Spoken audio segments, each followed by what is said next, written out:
Hello, and welcome to Snorlax Reads Your Favorite New Book. Or more like John Hartness in a Snorlax onesie reads awesome new releases from Falstaff Books. I don't know how often I'm going to do this because I live in the Carolinas, and even though it's barely March, this thing's still pretty warm, and I'm already fat, so I default to a little sweaty. But at least for now, you get to see a fat guy in a Pokemon onesie read fantasy novels. This is the kind of content you got high-speed internet for. First up, we have Prince of Clay, the third book in the Drifting Lands series by Joseph Brassey. A lot of people have been waiting quite a long time for this book, and we're very excited to bring it to people. It's available now in all retailers or from our Shopify store. And if you order the print book via the Falstaff Shopify store, you get the ebook at no additional charge, and you own your ebook forever. Because I am the publisher, and I feel like if you buy an expensive version of a book, you should get the least expensive version for free.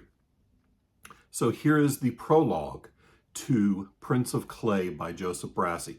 And if you like more content like some middle-aged man looking ridiculous in a Snorlax onesie, and really, who doesn't?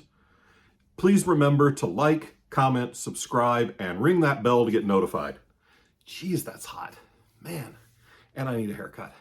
But anyway, prologue. 'Neath gnarled and twisted branches. He took an experimental breath of the strange, cold air. A first blink. A second. A third to bring the world into focus, and his mind caught up with his perceptions. There was a river. There was ground beneath his feet, and a surge of elation pierced the rage and despair that had dwelled within the gray sage named Silas for the first time in months. The ritual had worked. Straightening, accustoming himself to the realities of the mystic projection, the old sage gave a few more experimental breaths, closed his eyes, then opened them again. Before him, the black river cut through the mirror earth with a slow and steady rustle. That was good. It was the only thing about this place that seemed normal at all. The mirror plane was ringed by a distant circle of black, jagged peaks. Above his head, a heaven filled with strange stars spread across his vision, dotted with constellations the learned man did not recognize. The air was stale and sickly sweet, redolent of funerary oils and flowers mingled after 1,000 years. But what pulled his attention was the vast obsidian facade of the catacomb which dominated the valley's center. At the mouth of the river it crouched, black and fungal, its edifice a facsimile of some long-fallen, rotted tree stump whose exposed roots cut across the mirror surface for what must have been miles in every direction. Something had broken it long ago, and its apex was all jagged charcoal lines against the surrounding mountains. Even from this far away, it filled the space with a sense of incomprehensible sadness and quiet, despairing enmity. Silas froze in place at the wave of crippling sorrow that washed over him the moment he took his first step.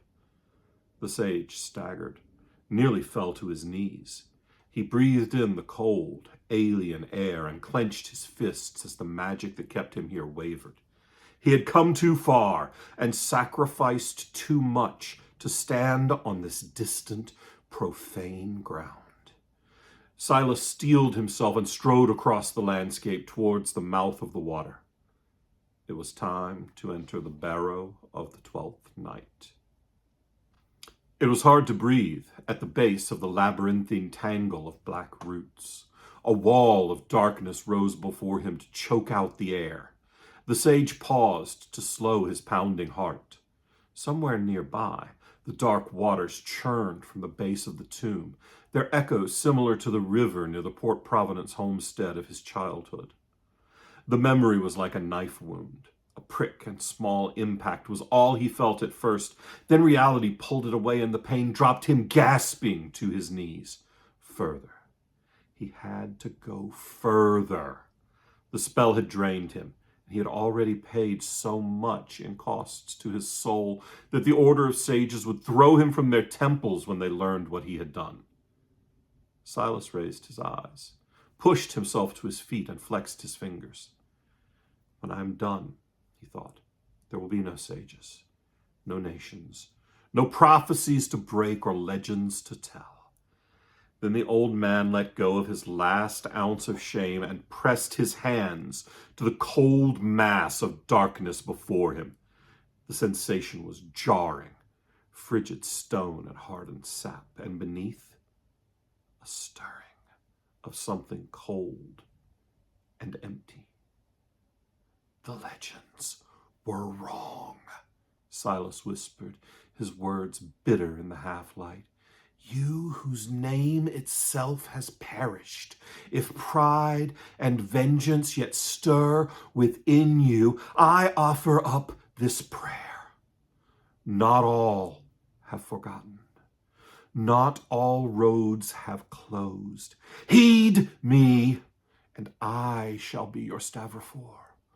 I ask only for the power to right what has been made wrong. Nothing. The waters droned on, and the alien stars wheeled overhead. Silas's breath, halting and ragged, echoed in his ears. Fear. How much had he paid to be here? His hand shook. What had he given up? For nothing? No, he breathed. Please, I beg you, wait. The wall of darkness before him erupted outwards. Shadows spewed from the tomb wall in a mass of black blood from 1,000 wounds. It seized Silas and pulled him screaming into a gaping, frigid maw. Countless images flashed through his mind, vistas. Grandeur beyond knowing. An ocean of behemoths moved through a cyclopean eye, greater than the vastest of continents. A flock of amaranthine birds fled a darkness that ate the stars. White knights, pale swords, knives in the dark. A broken tree burned. Swords cut the bark, ripped the soul, set the branches ablaze. The cut was a wound. The wound was an abyss. A chasm without end. It wasn't a voice that rose from the depths, but the one-time sage felt the agony of understanding burn through him as he hovered at the edge. Bargain struck. Silas fell. And that is the beginning of Prince of Clay, the third book in the Drifting Lands series by Joseph Brassey. You can pick up Prince of Clay now wherever books are sold, and if you go to the Falstaff Shopify site, you can pick up the print or ebook bundle of the entire trilogy and get all 3 current books in one swell foop. And like I said, if you buy the print books from our website, you get the ebooks for free. So thank you, and I'll be back soon with more Pokemon fantasy readings. Peace.